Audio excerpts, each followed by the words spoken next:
Welcome back to Women Developing Brilliance, the Spirit of Business. I hope you enjoyed the 5-part mini-series that rolled out this week. It was a previous live stream that I really wanted my podcast listeners to be able to tune into and implement small, bite-sized, actionable tips that will help reduce overwhelm starting today. I wanted to share a quote before we get into our 5th and final tip of the series, and this one comes from Esther Hicks. She says, "You cannot struggle to joy. Struggle and joy are not on the same channel. You joy your way to joy. You laugh your way to success. It is through your joy that good things come." This had a tremendous impact on me when I first heard it. I think it's something that we could all use a bumper sticker of or a really fun graphic t-shirt with it on it so we can be reminded on a daily basis that we cannot struggle our way to joy. That joy is going to have this like begets like effect.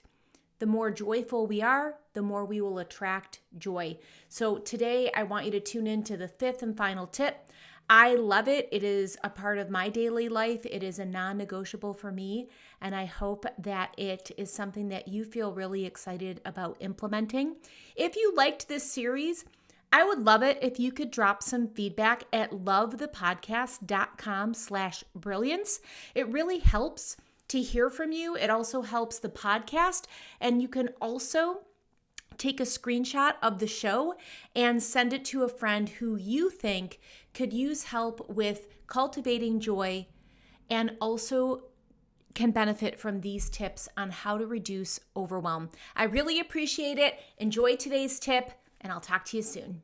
Hello, and welcome to day 5 of our 5-part mini-series all about how to reduce overwhelm, starting with today.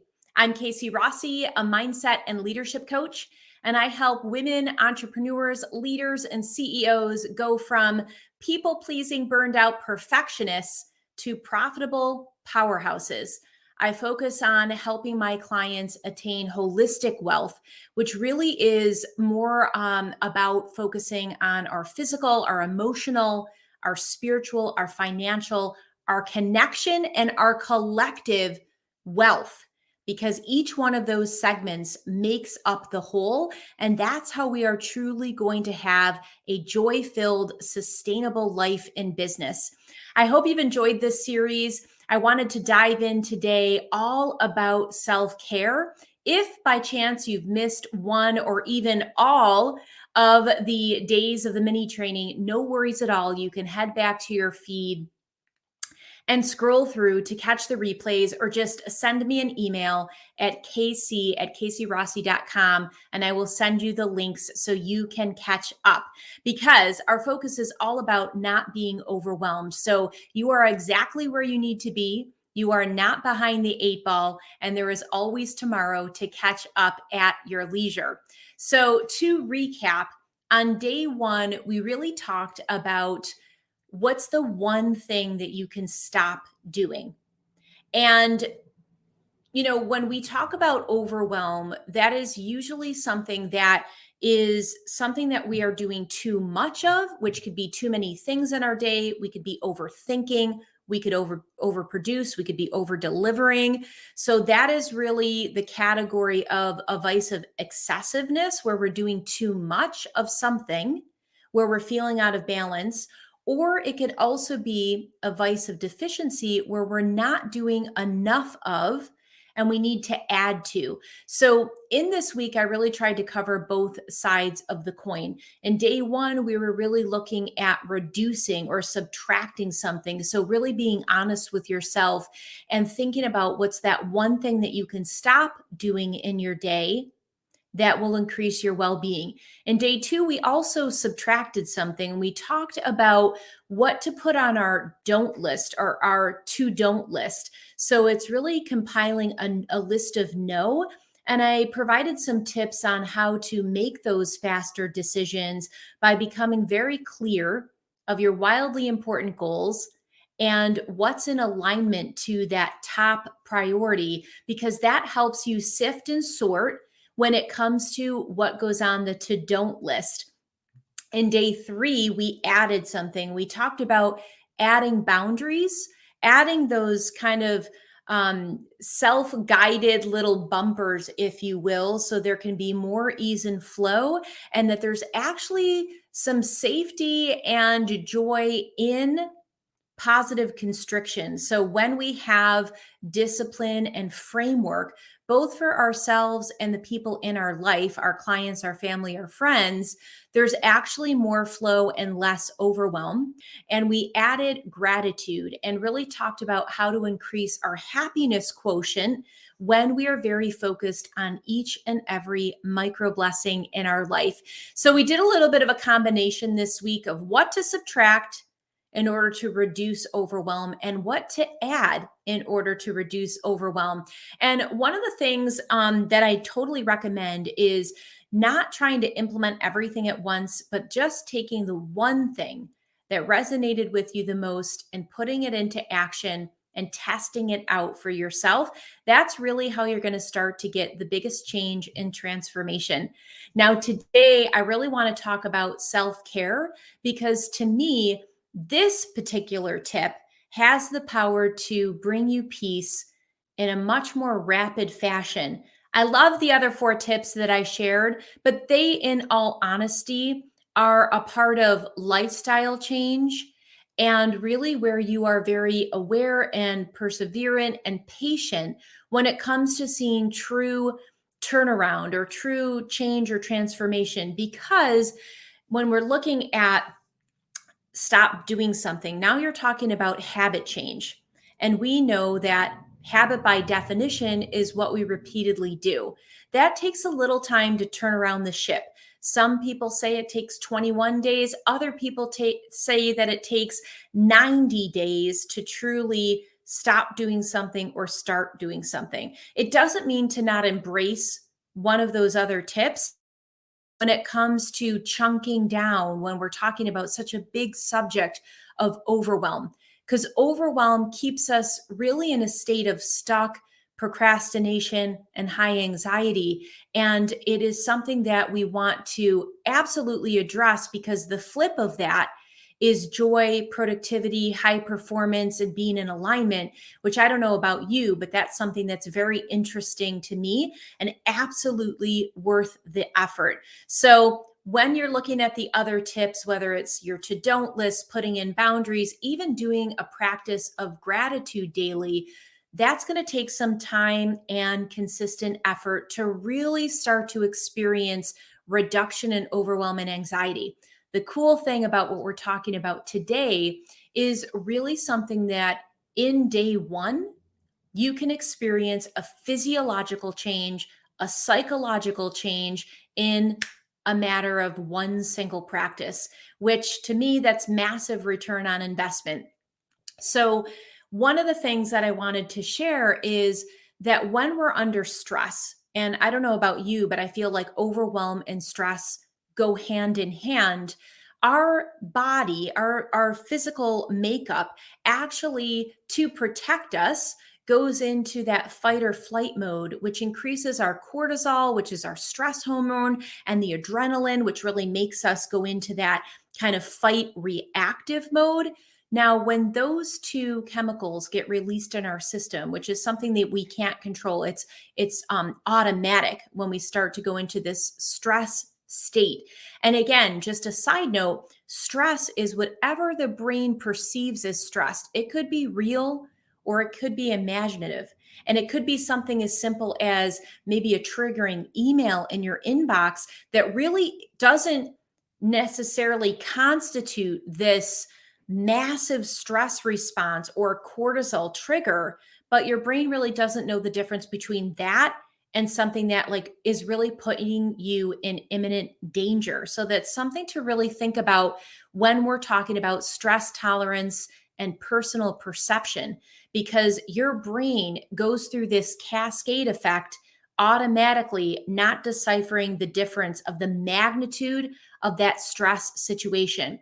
So I'm bringing this up because when we talk about overwhelm and stress, this is something that really starts to damper down our system and actually lowers our ability to perform, contributes to burnout, and absolutely also contributes to our cognitive thinking. So, our prefrontal cortex, where we're really kind of using that logical part of our brain, that all gets dampered down or kind of like washed away, if you will, when we're under stress and we've got those couple of chemicals kicking off in our system.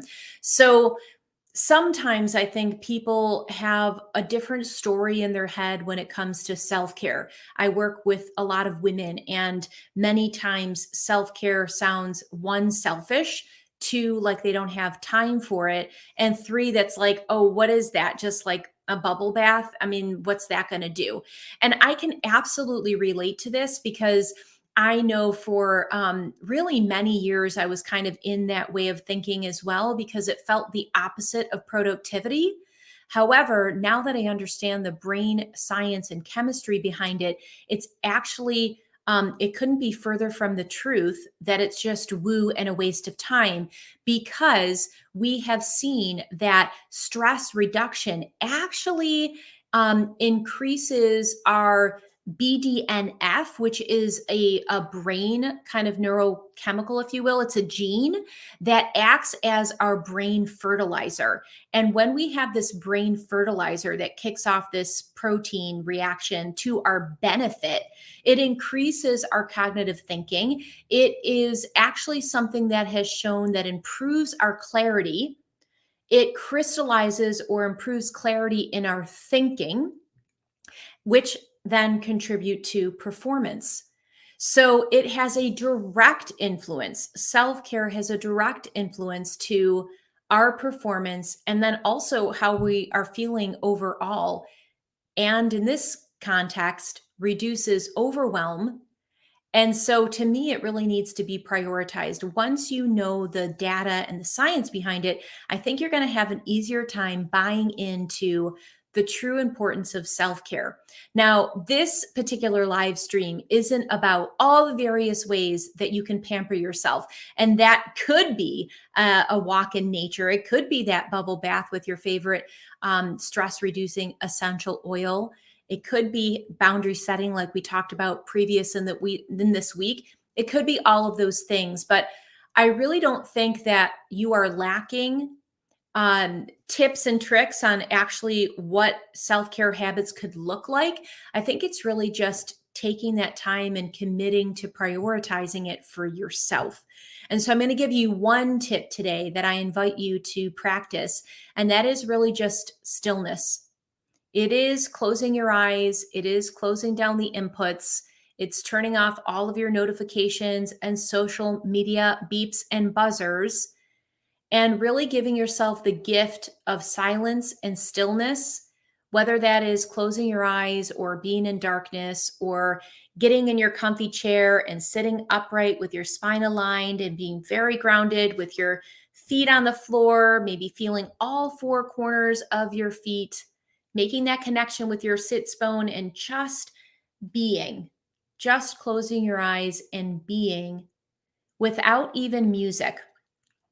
And I remember talking to a peer coach who is a forever learner like me. And I've been able to kind of witness how she goes along in her day, which is with constant stimulation with inputs, whether it's starting with motivational and inspirational information from YouTube or other mentors that she follows when she wakes up at 4 o'clock for her morning routine. Truly, all the way through the day until the evening when she's plugging into maybe a meditation app like Headspace in order to wind down. Now, there is the beauty of maybe having that interest in self actualization. That's the plus side. But there's also really kind of a vice of excessiveness, which we talked about contributing to any imbalance. And that is truly never having any solitude, always having an input, and always really needing to have your brain in that processing piece. You know, if we're looking at our brain as a computer, you are giving it stimulation or external inputs that it has to process, and it has to kind of like filter it and maybe compartmentalize. And so it's truly never off. So, my invitation to you is true stillness without any music, without any inputs, without any apps, but just you connecting with your soul, connecting with the universe, and taking away all external stimuluses. This, my friend, is going to give you the biggest bang for your buck. It's something that you are going to experience peace instantaneously after that time of stillness and space and quiet. You will start to feel a psychological shift and a physical relaxation. And I promise you that if you put this in your day every day, or maybe you commit to 5 out of 7 days, whatever works for you, this isn't about checking the box. It's not about being perfect. It's literally about putting something simple into practice that you can do on a consistent basis towards that effort or focus of reducing overwhelm, feeling more in alignment, feeling more like yourself, feeling more clear headed. And those other positive ripple effects that you're going to experience are higher performance, better memory retention, and just overall clear thinking. Which, again, I don't know about you, but I'm after those three things on a daily basis. And for me, meditation and stillness is one of those things that's non-negotiable in my life. I've been meditating every day for 30 years. And you've probably often heard me say that I don't know who I would be without it, because it is truly a piece of my identity and a core value of mine that is something that is a daily practice. So that's what I really wanted to share with you today on our 5th day of how to reduce overwhelm, starting today. And one of the things when I was thinking about today that I wanted to share was a quote from Abraham Hicks that's often stuck with me when I have fallen into that hustle, grind, go, go, go mentality of performance. And what I heard many years ago that had a strong impact on me is that we don't struggle our way to joy. We joy our way to joy. And when I first heard that, it was just like mind blown, right? Because that old paradigm of, hard work is honest work. And in order to be successful, we have to be in that hustle culture was something that I bought into for 2 out of the 3 decades that I've been an entrepreneur. And when I started to embrace this concept of joying my way to joy, it really started to shift and change a lot of my world thinking and personal perspective. So I'm going to leave you with this right here, that joy is the ultimate creator. And this was something that I pulled out of my deck today. And I thought it dovetailed perfectly into this topic. So when you're feeling overwhelmed, you have that infinite source that you can tap into where you truly contain everything in the universe, the full entire macrocosm within your personal human being, within your microcosm. This is your temple right here. And you have the power, capability, and ability at any time. It's free to close your eyes, to choose to reduce inputs and stimulus, and to really tap into that spaciousness of who you are. This, my friend, is going to be the number one tip to reduce overwhelm starting today. I hope you enjoyed this series. If you did, let me know in the comments, and I'm looking forward to sharing more with you. For now, my friends, I hope that you have a fulfilling and beautiful weekend. And until next time, breathe joy.